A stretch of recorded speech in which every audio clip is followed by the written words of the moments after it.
Welcome back, everybody. Thank you for spending some time with us on the program today. This Week in America, the YaYa Books, a trilogy, a tribute in English and Spanish by Annie Schout, about a little boy and his grandmother, who is from Spain, the culture he inherited from her. Beautifully illustrated, the heartwarming and universally appealing description of love and respect between a little boy and his grandmother. The book's written in both English and Spanish, so the readers can enjoy in the language they are most comfortable with. Books that you will enjoy reading with your children and your grandchildren over and over again. Annie is a former school special education teacher for the New Orleans Public Schools, retired after the devastation of Hurricane Katrina. Annie Schout, author of the YaYa Books, a trilogy attributed English and Spanish, is our guest on This Week in America. Annie, welcome to the program. It's great to have you with us. Hey, Rick. What a great series that they're writing on here, the YaYa Books, a trilogy attributed English and Spanish. Talk about, first of all, where this title comes from, because there is great significance with this. Well, YaYa in the Catalan language and a lot of the areas in the Mediterranean means grandmother. And usually when you call your grandmother YaYa, that means that you love her very much. Where did this whole idea come from in writing this book? It is done so well. So much thought has gone into it, and there's this relationship, the special bond between the boy and his grandmother. Then we have the honoring of the different cultures. Where did this idea for the book come from? Well, I have friends from different cultures, and a good friend in particular is from Spain. And we were together, eating around the holidays and just snacking and talking at the table. And she was setting up her nativity scene, the Belén. She has a foyer in her house that she puts a table up. And she doesn't just put the nativity scene, she puts the entire city with all the wise men and everything that's going on. So we began talking. She told me how much she missed Spain, and it evolved into a book. And I said, well, this is so nice, and all these traditions, and the love that she and her little grandson share. And I said, well, this is something I need to honor. And you've done it so well. It's the YaYa Books, a trilogy, attributed English and Spanish. Annie Schout, at Schout, is the author and our guest. The book's, of course, available at Amazon. You also will get information on Annie and can order the books at her website, annieschoutbooks.com. You can get there by going to our website, thisweekinamerica.us, and linking on directly. Let's talk about, as you develop the characters, and the characters coming from this discussion you had with your friend, talk about that special bond that's exhibited between the boy and the grandmother, who's from Spain, and the culture, because he really gets a sense of the culture. He's fascinated with that, isn't he? He is very accepting because his grandfather is from Mexico and his grandmother is from Spain. And so, as it says in the book, especially during the holidays, they celebrate both the Mexican and the Spanish culture. So it's kind of a blending of the two. And it's told from a child's point of view, so he just loves it. He loves the activity.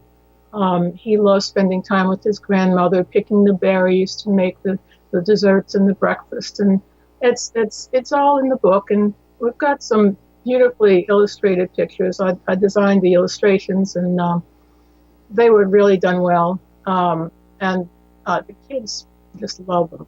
Kids just love them. I mean, yeah. Yeah, it is a book that you will enjoy reading time and time again. The YaYa Books, a trilogy attributed English and Spanish. Let's talk a little bit about, you almost have to get in character in writing this, I would think, because you are expressing this through the eyes of the young boy.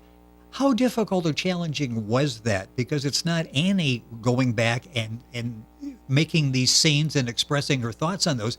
It's the little boy in the story. How challenging was that to see the world through his eyes? Well, I think whenever, and I know anybody that writes that has probably experienced this, whenever you're writing something, it sort of comes through you. You don't always know what's going to go onto the page. So I just, at certain times, I sit and write. I let it come through me, and then I clean it up.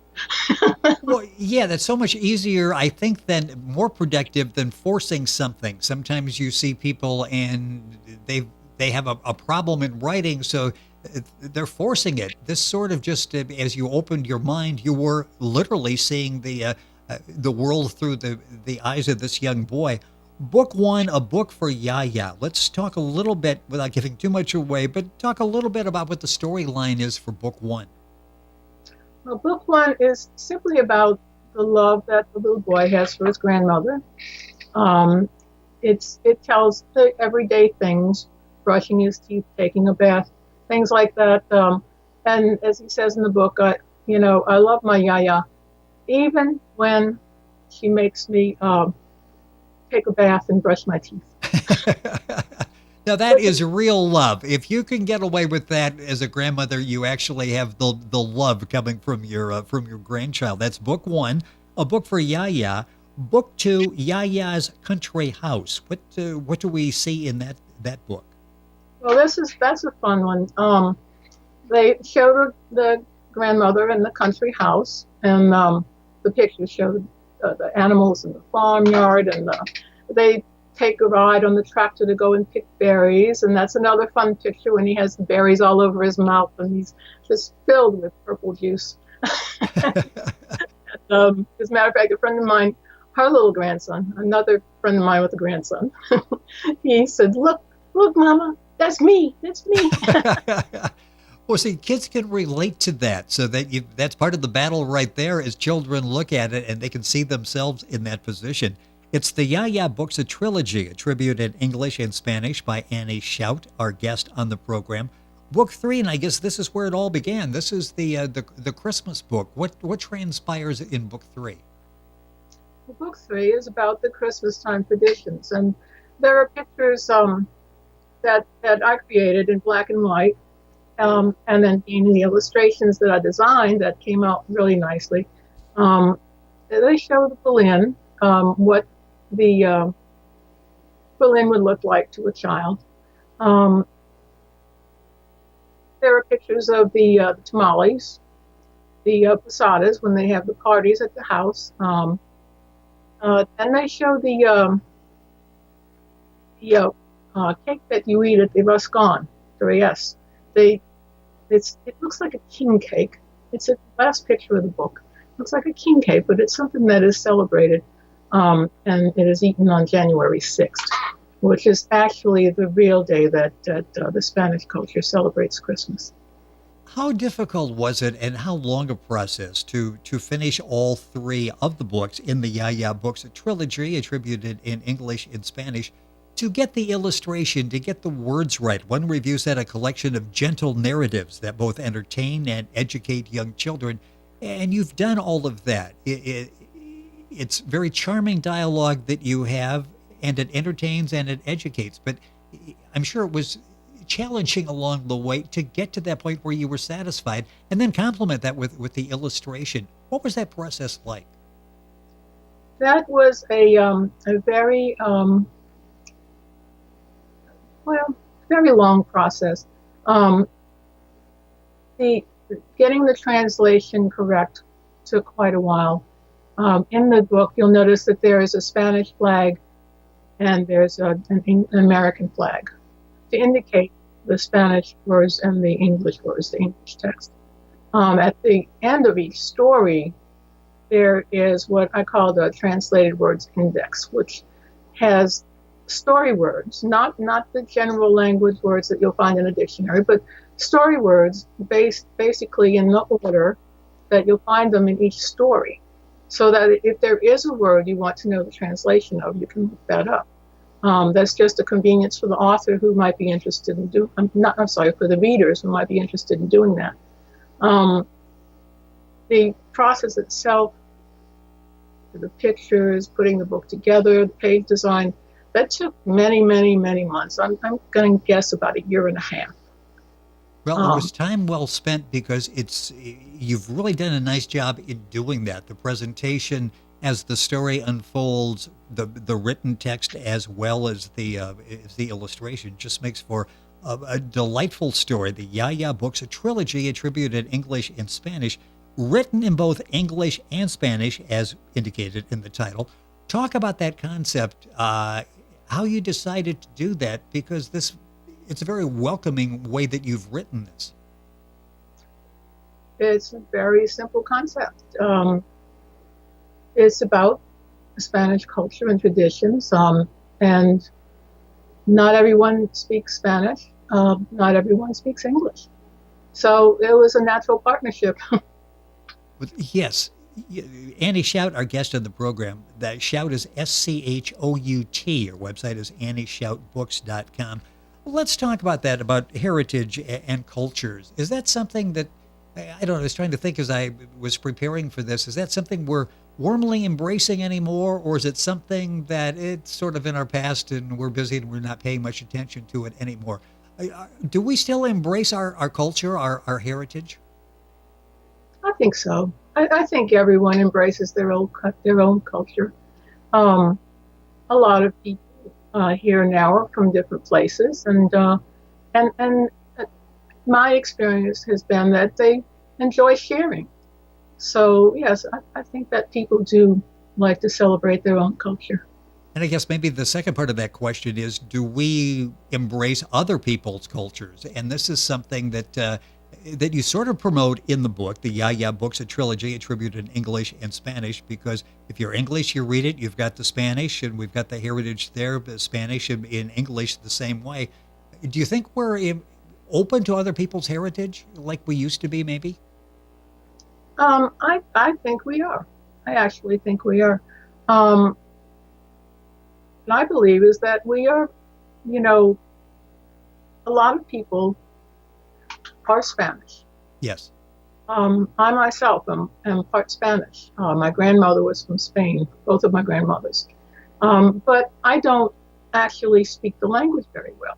Now, I had someone help me with the translation, but I am very interested in that part of my own history. So I think if you think of it in that way, people begin to blend when you realize that part of you is part of someone else. I think that people begin to blend in that way. I think it's a nice thing. And you strike universal emotions in the book. You're dealing with love, you're dealing with respect, you're dealing with warmth, and those are very positive signs that come from the book. You're working on companion books. Talk a little bit about that, because we focused on the grandmother, but grandfather also comes into play as well. Well, there's another book coming out, which hopefully will be out in a couple of months, and that one is called the Abuelo Books. And of course, Abuelo means grandfather, a beloved grandfather. And that one talks, as the YaYa Books talks about the grandmother and the love and respect that she and her little grandson have, and the joy they have being together. It's the same with the grandfather. He loves the little boy. You can tell by the way he acts towards the little boy in the book that he loves him very much. And you see it in the little boy and his response and the happiness that he shares. It's a very nice story. And something that's interesting is the boy really doesn't have a name. Explain that. It's an interesting concept, because the boy, well, I'll let you explain it. The boy does not have a name in the story. Well, that's a very simple thing too. His name is never spoken. Is never said in either of the YaYa Books or the companion book, the Abuelo Books, until at the very end of the Abuelo Books. He and his grandfather are getting ready to go home, and he says, "Come along, little one." That's the only mention of any type of name given to him. He can be any little boy. He could be any little boy anywhere. And he does not have a name, because children don't think that way. I don't think that they need a name to become that little boy in the book. And it's sort of like every little boy, as you're reading the book, what kind of response have you been getting? All of the reviews that I've seen have been incredibly favorable. People enjoy the story, enjoy sharing the story with their children. What kind of feedback are you getting? Are you talking about personal feedback or are you talking about reviews? You've read reviews. Well, yeah, I've seen the reviews. How about personal? Because this really touches something, again, emotions in people. What kind of feedback from friends and uh, people that have been reading the book? I've been getting some really positive feedback. Um, I have a friend from Colombia who I gave a copy of the book to, and she was so happy. She told me later, she said, her little boy is here, he's going to school here, and he has been wanting to read in both the languages. And she said this book helped him so much. It was very easy for him. He enjoyed reading. She said he loved it. So I have been getting back some good positive responses from people that have read the book. You're, Um, yeah, go ahead, finish your thought. I'm sorry. that's okay. No, I lost my thought. well, that's interesting that you're getting back that feedback because the reviews have been excellent on the book. Talk a minute or so left in the program. I mentioned your background as a special education teacher. Talk about the power of books and what they are able to do to get through to kids, maybe where it's difficult to get through. Where with the book, with the words, with the pictures, with the good story, suddenly they're maybe more receptive to messages than they were before.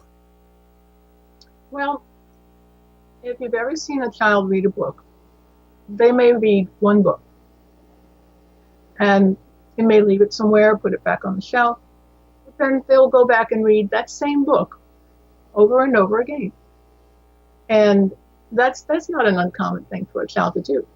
But when they like a book, they will read it. And if they do read it with an adult who uh, can help them with the language, then they are beginning to open up to something new.